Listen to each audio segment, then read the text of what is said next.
Hi, welcome to Let's Have a Yarn About Anxiety. This is just a short video looking at the way anxiety works within our bodies and the chemicals and hormones that perpetuate it. The aim of this video is really just to provide a little bit of understanding about anxiety and to use it as a foundation for the coming videos where we'll explore some of the strategies that our family uses. The information in this video is really just gleaned from my own personal research and from conversations I've had with medical professionals that our family interacts with. I hope you find it useful. Let's get started.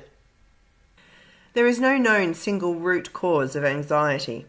However, some of the main causes include gut health, trauma, sensory processing issues, personality, chronic illness, and genetics. Gut health is a major area of focus with anxiety, mood and depression, as it is known as the second brain, vital to brain health and our immune system. However, gut health is a whole other series on its own. Today we'll focus on sensory processing, which is a common cause of anxiety in many people, particularly the neurodiverse. Flight, fight or freeze mode is the sympathetic nervous system, which is part of the autonomic nervous system. It increases adrenaline and cortisol levels to assist the body in dealing with threats. It is an important part of our body. The trouble comes when you are being bombarded all day, every day with information and stimuli that your body struggles to process. Your body is in a heightened state of arousal and threats can come from almost anywhere. An unexpected bump from a classmate, someone dropping a book down the hall, or a look from a colleague that you can't interpret.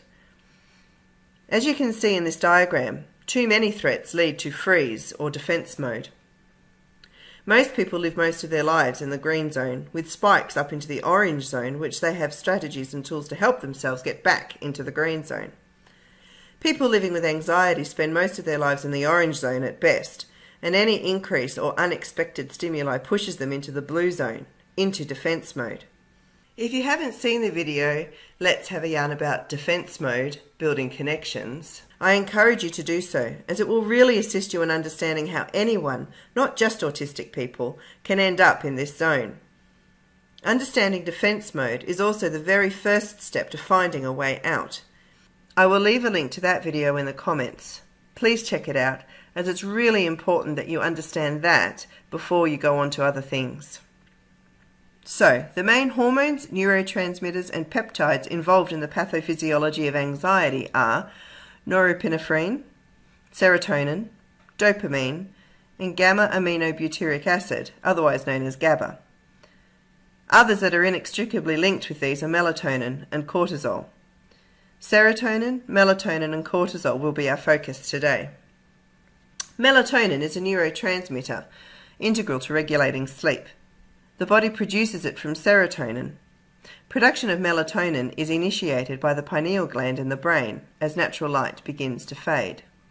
Similarly, the pineal gland detects light and therefore stops the production of melatonin. Serotonin is also a neurotransmitter, although it is often referred to as a hormone that is integral to mood balance. Serotonin is found throughout the body, including the brain, the digestive tract, and blood platelets. Due to its inability to cross the blood-brain barrier, only serotonin produced in the brain can be used by the brain. However, tryptophan and 5-hydroxytryptophan, also known as 5-HTP, which are enzymes that serotonin is synthesized from, can cross that barrier. Cortisol is a hormone that assists the body respond to threats, both real and perceived.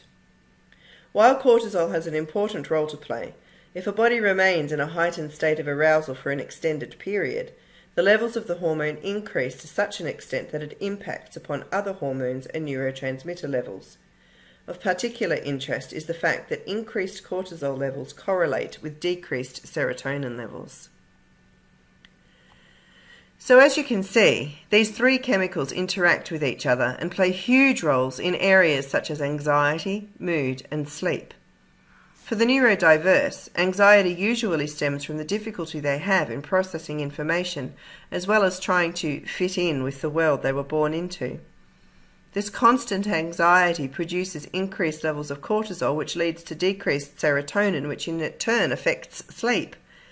Disturbed sleep means that they have less energy to deal with the world, which leads to increased anxiety, and thus the vicious cycle continues.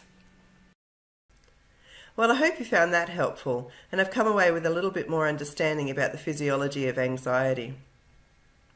In the coming videos, I will explore some of the strategies our family uses for anxiety itself and sleep, and a few other bits and pieces as well. So I look forward to seeing you then.